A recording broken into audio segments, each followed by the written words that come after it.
ਵਾਹਿਗੁਰੂ ਜੀ ਸੱਚੇ ਪਾਤਸ਼ਾਹ ਸਰਬੱਤ ਦਾ ਭਲਾ ਕਰੇ ਜੀ।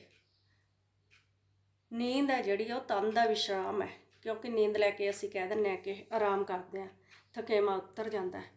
ਪਰ ਜਿਹੜਾ ਮਨ ਦਾ ਵਿਸ਼ਰਾਮ ਹੈ, ਮਨ ਦਾ ਥਕੇਵਾਂ, ਉਹ ਗੁਰਬਾਣੀ ਨਾਲ ਉਤਰਨਾ।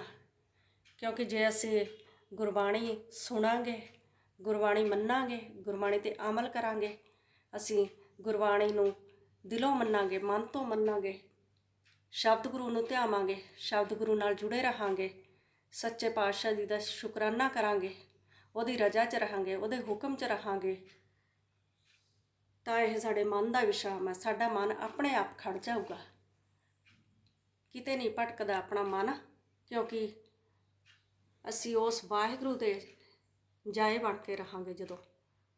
ਸੋ ਸਾਰੇ ਹੀ ਗੁਰਬਾਣੀ ਨਾਲ ਜੁੜੀਏ, ਧੰਨ ਸ਼੍ਰੀ ਗੁਰੂ ਗ੍ਰੰਥ ਸਾਹਿਬ ਜੀ ਨਾਲ ਜੁੜੀਏ, ਸ਼ਬਦ ਗੁਰੂ ਨਾਲ ਜੁੜੀਏ। ਵਾਹਿਗੁਰੂ ਜੀ ਸੱਚੇ ਪਾਤਸ਼ਾਹ ਸਰਬੱਤ ਦਾ ਭਲਾ ਕਰੇ, ਸਰਬੱਤ ਦਾ ਭਲਾ ਹੋਵੇ ਜੀ।